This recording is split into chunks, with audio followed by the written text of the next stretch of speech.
Right people, welcome back to the channel and welcome back to another video. Today we're going to be looking at differentials to target. All of the 5 players that we're going to talk about are under 10% owned. One of them is actually under 1% owned. So could be really useful for getting a jump on your mini league rivals. Before we start, I just want to say make sure you subscribe. I've got a lot of things planned this season, so hit the subscribe button to make sure that you see all the videos. And let's get into it. Okay, so first up we have Leon Bailey of Aston Villa. He has been priced at 6.5 million as a midfielder, and at the time of recording he is currently 4.3% owned. So much lower than I thought. He had quite a lot of interest when the game launched, but it seems to have died down a little bit and it doesn't seem to be in many teams. The first couple of fixtures aren't the best. West Ham away is okay. Arsenal at home is obviously about as bad as it gets, to be honest. But from game week 3 onwards, his fixtures are just incredible. You can see Leicester, Everton, Wolves, all fantastic. And then even after game week 5, they're brilliant as well. If he can keep up his numbers from the end of last season, then he will be an absolute bargain. He was running at almost 1 XGI per 90 towards the end of the season. I think he managed 10 goals, 9 assists in the league, and he only came into favour towards the end of the season. I think he started the last 8 to 10 games, so I'm pretty sure he's in favour now. He should have good minutes. He started all of the pre-season games for Aston Villa apart from the most recent one. I'm not sure what that was about, but he did come on, he got minutes. So I'm not too worried about his expected minutes. I think obviously Watkins is going to be the main man, but Watkins is also 9 million and he's a forward. So Leon Bailey will obviously get clean sheet points or a clean sheet point in each game that they keep a clean sheet if he plays over 60 minutes. I think that that's quite a good saving going with Bailey instead of Watkins. I'm not necessarily suggesting that you start with him because those first 2 fixtures aren't ideal, but from game week 3 onwards, he could be fantastic. Okay, so the next player we're going to look at is Dominic CalvertLewin of Everton. By no means am I suggesting that he's going to keep up with the big boys like Isak, Watkins, especially not Haaland. But I think there is a place to talk about him. He's 6 million. He's in 1.7% of teams. The reason I think he's good is if you're looking to hold your wild card until later in the season. Now, that's because Everton don't play City, Arsenal, Liverpool or Chelsea until game week 15. They then play all 4 of those teams within about 4 or 5 weeks. But the fixtures between game week 1 and game week 14 are brilliant. So if you're looking for someone to potentially not even start every game, maybe rotate with a cheap midfielder or another cheap forward or even a cheap defender, he could be the answer. He had his injury problems the last couple of years. He appears to be fit now. He's played all of the preseason games for Everton, scored in the last 2. Those fixtures on screen, game week 1 to 5, obviously you can see there's 2 red ones, Tottenham away and Villa away. I don't think they're particularly red fixtures. We know the Tottenham defence isn't great, so I don't really think that's a red fixture, and the Villa defence isn't exactly the best either. So again, I'm not sure that's really a red fixture, to be honest. I like all of the first 5. So if you're looking for a cheap option who can be in your team for a while, I think Dominic CalvertLewin's a good pick. Okay, so the third player we're going to look at is Danielle Munoz, £5 million defender from Crystal Palace. He's in 4.1% of teams. If you watched my current draft video a couple of days ago, you'll see that he is in my team. I talked about him a bit in that video. The reason I like him is, firstly, Palace were a brilliant defence last year. They were top 5 for XGC, and even better if you just look at towards the end of the season.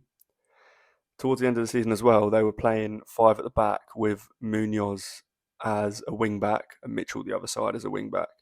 And I was looking at some average position maps from those games, and Munoz is playing basically as a winger. He is very, very high, getting into the box a lot. I think his numbers from last season were not really reflective of the positions he was taking up. He didn't have that many shots, I don't think, but he was getting in good positions. So I expect the numbers this season to be a bit different if Palace keep playing that way in that formation, which in pre-season they have done. They've played with three centre-backs, Mitchell and Munoz as the wing-backs in the last pre-season game. Talking about that last pre-season game, Munoz actually went off in around the 50-something minute for Nathaniel Klein. I believe it was a knee injury. He had an ice pack on his knee. So that will be one to monitor. We'll have to look at press conferences to see if we get any update on that.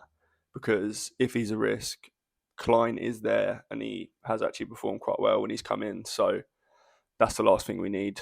We don't need him not starting in game week 1. So we need to keep an eye out on that. But if he is fit, then I really like him. Okay, so the next player we're going to look at is Marcus Rashford.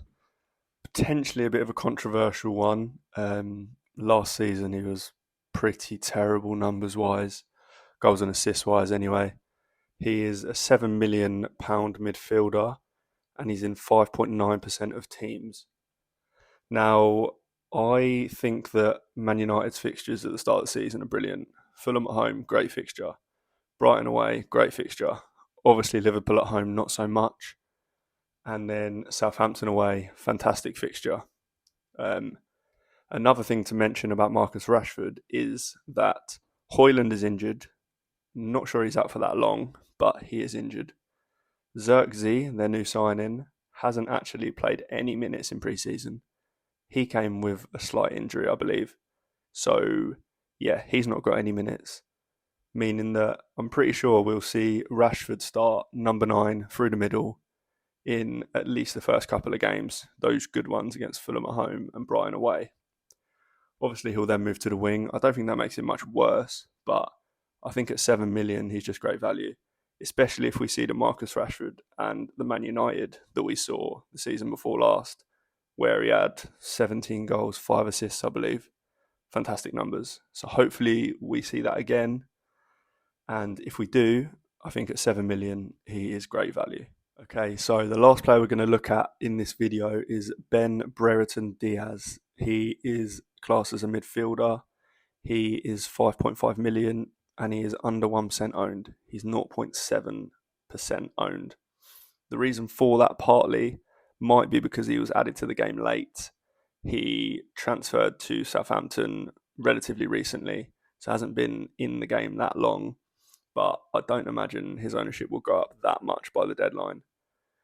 One reason I like him is because of Southampton's fixtures. You can see on screen there, Newcastle at home is technically red, but the Newcastle defence isn't anything to be that scared of, I don't think.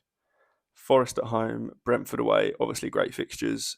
Then you've got Man United at home. Firstly, that's a home fixture, so great. Secondly, again, the Man United defence isn't particularly solid, so I don't hate that fixture.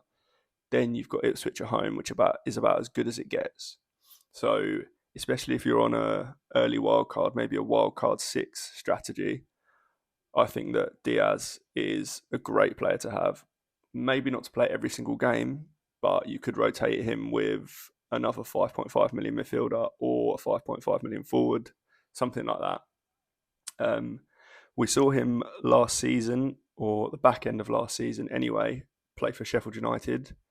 He played around 14 games and he scored 6 goals, which is frankly quite a ridiculous return when you consider that Sheffield United were absolutely dire last season. So he will get goals. He will probably get assists as well. The Southampton manager said that he can play anywhere in the front three. He can play on the wing. He can play through the middle. So I don't think we need to be worried about minutes. I think he'll get them.